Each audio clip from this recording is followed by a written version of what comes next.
3 જ સેકન્ડની આ ઘટના છે અને 3 સેકન્ડમાં જોતામાં જ આખો પુલ પાણીમાં ગરકાવ થયો। ऐसी पीड़ा मैंने अनुभव की होगी।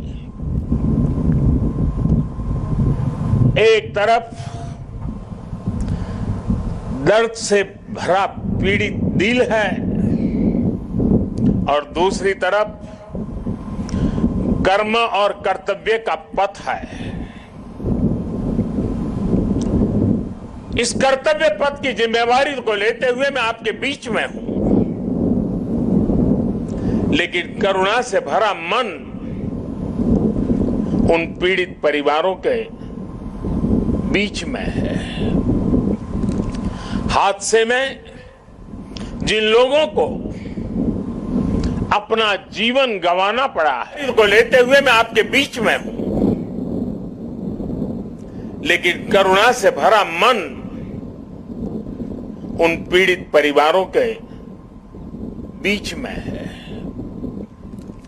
हादसे में जिन लोगों को अपना जीवन गंवाना पड़ा है, मैं उनके परिवारों के प्रति अपनी संवेदना व्यक्त करता हूं।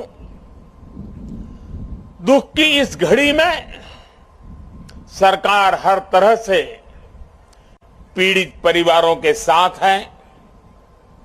गुजरात सरकार पूरी शक्ति से कल शाम से ही राहत और बचाव कार्यों में जुटी हुई है। केंद्र सरकार की तरफ से भी राज्य सरकार को पूरी मदद दी जा रही है। बचाव कार्य में एनडीआरएफ की टीमों को लगाया गया है। सेना और वायुसेना भी राहत के काम में जुटी हुई है। जिन लोगों का अस्पताल में इलाज चल रहा है, वहां भी पूरी मुस्तैदी बरती जा रही है।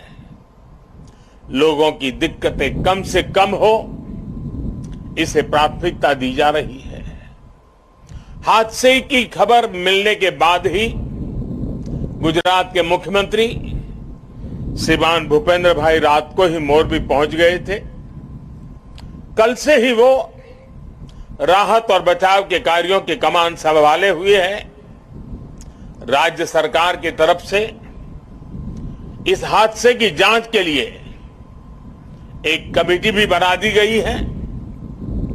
मैं देश के लोगों को आश्वस्त करता हूं कि राहत और बचाव के कार्यों में कोई कमी नहीं आने दी जाएगी। आज राष्ट्रीय एकता दिवस का ये अवसर भी हमें एकजुट होकर इस मुश्किल घड़ी का सामना करने, कर्तव्य पथ पर बने रहने की प्रेरणा दे रहा है।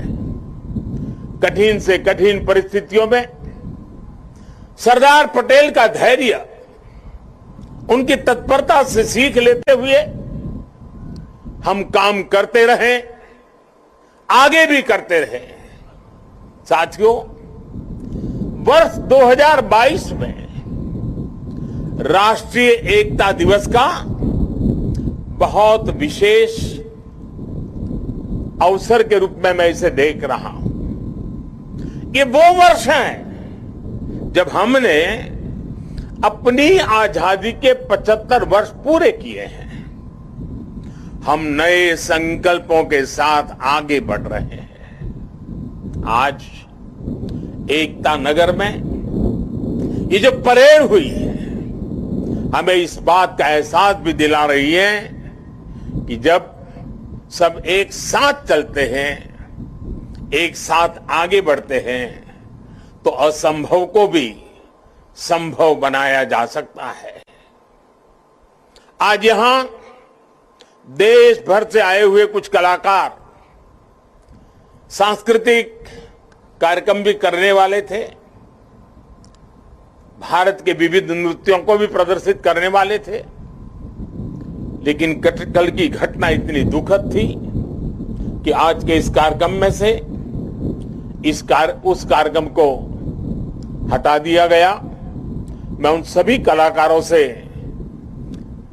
उनके यहां तक आना, उन्होंने जो पिछले के दौरान मेहनत की है, लेकिन आज उनको मौका नहीं मिला, मैं उनके दुख को समझ सकता हूं।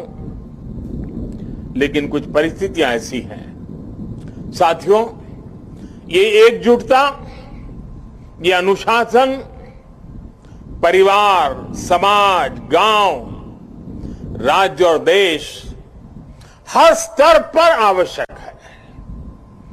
और इसके दर्शन आज हम देश के कोने कोने में कर भी रहे हैं।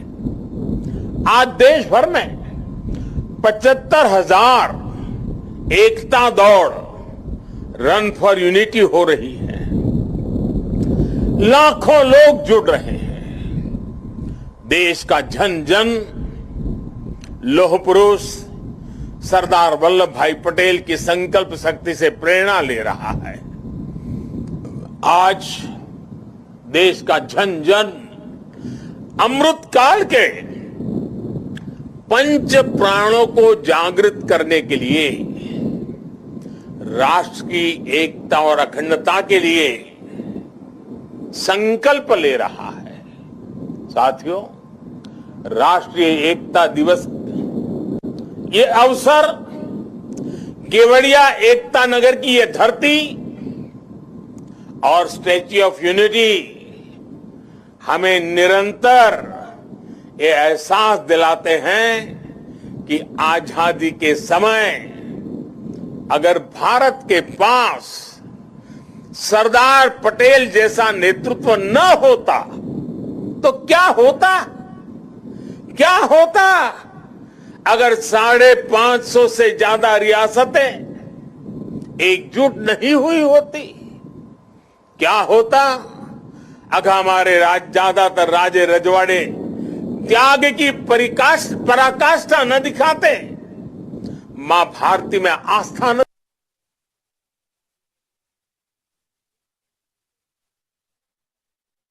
લઈને હાલ અત્યારે પ્રધાનમંત્રી સંબોધન કરી રહ્યા છે અને સાથે જ મોરબીમાં જે ગઈકાલની ઘટના ઘટી છે તેને લઈને તેઓએ દુઃખ પણ વ્યક્ત કર્યું અને ત્યારે જે રીતના આપણે આ દ્રશ્ય પણ બતાવી રહ્યા છે પીએમ એકતા દિવસની ઉજવણીને લઈને સંબોધન કરી રહ્યા છે।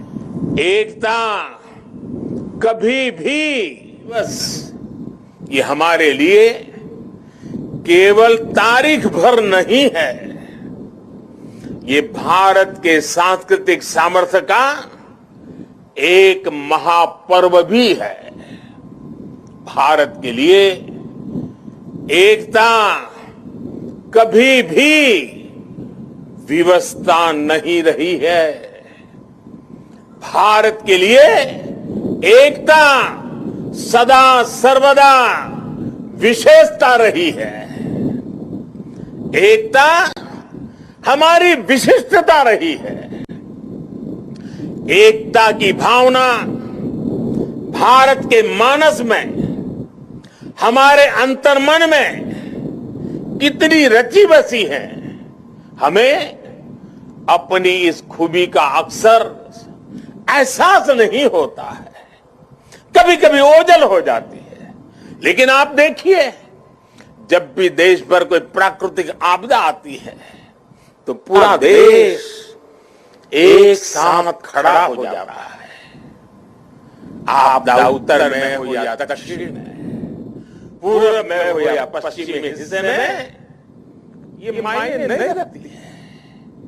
पूरा भारत एकजुट होकर सेवा, सहयोग और संवेदना के साथ खड़ा हो जाता है। कल ही लिए मोरबी में हादसा हुआ, उसके बाद की ताकत है। कोरोना का इतना बड़ा उदाहरण भी हमारे सामने है। ताली थाली की भावनात्मक एकजुटता से लेकर राशन, दवाई और वैक्सीन के सहयोग तक देश एक परिवार की तरह आगे बढ़ा।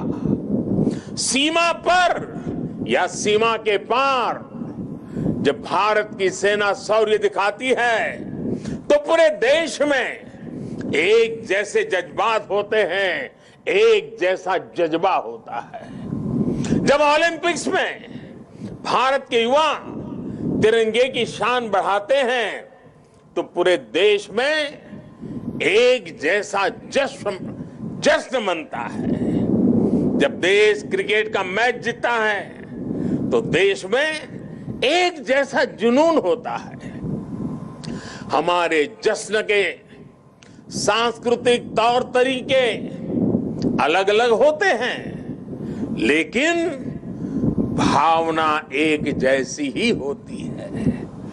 देश की ये एकता, ये एकजुटता, एक दूसरे के लिए अपनापन, ये बताता है कि एक राष्ट्र के रूप में भारत की जड़ें कितनी गहरी है। और साथियों, भारत की यही एकता हमारे दुश्मनों को खटकती है। आज से नहीं, बल्कि सैकड़ों वर्षों पहले गुलामी के लंबे कालखंड में भी भारत की एकता हमारे दुश्मनों को चूपती रही है। इसलिए गुलामी के सैकड़ों वर्षों में हमारे देश में जितने भी विदेशी आक्रांता आए, उन्होंने भारत में विभेद पैदा करने के लिए हर मुमकिन कोशिश की। उन्होंने भारत को बांटने के लिए, भारत को तोड़ने के लिए सब कुछ किया। हम फिर भी उसका मुकाबला कर सके, क्योंकि एकता का अमृत हमारे भीतर जीवंत था, जीवंत धारा के रूप में बह रहा था। लेकिन वो कालखंड लंबा था। जो जहर उस दौर में घोला गया, उसका नुकसान देश आज भी भुगत रहा है। इसलिए ही हमने बंटवारा भी देखा और भारत के दुश्मनों को उसका फायदा उठाते भी देखा। इसलिए हमें आज बहुत सावधान भी रहना है। अतीत की तरह ही भारत के उत्कर्ष और उत्थान से परेशान होने वाली ताकतें आज भी मौजूद है। वो आज भी हमें तोड़ने की, हमें बांटने की हर कोशिश करती है। हमें जातियों के नाम पर लड़ाने के लिए तरह तरह के नैरेटिव गढ़े जाते हैं। प्रांतों के नाम पर हमें बांटने की कोशिश होती है। कभी एक भारतीय भाषा को दूसरी भारतीय भाषा का दुश्मन बनाने के लिए कैंपेन चलाए जाते हैं। इतिहास को भी इस तरह पेश किया जाता है ताकि देश के लोग जुड़े नहीं, बल्कि एक दूसरे से दूर हो। और भाइयों बहनों, इसे एक और बात हमारे लिए ध्यान रखनी आवश्यक है। ये जरूरी नहीं है कि देश को कमजोर करने वाली ताकत हमेशा हमारे खुले दुश्मन के रूप में ही आए। कई बार ये ताकत गुलामी की मानसिकता के रूप में हमारे भीतर घर कर जाती है। कई बार ये ताकत हमारे व्यक्तिगत स्वार्थों के जरिए सेंधमारी करती है।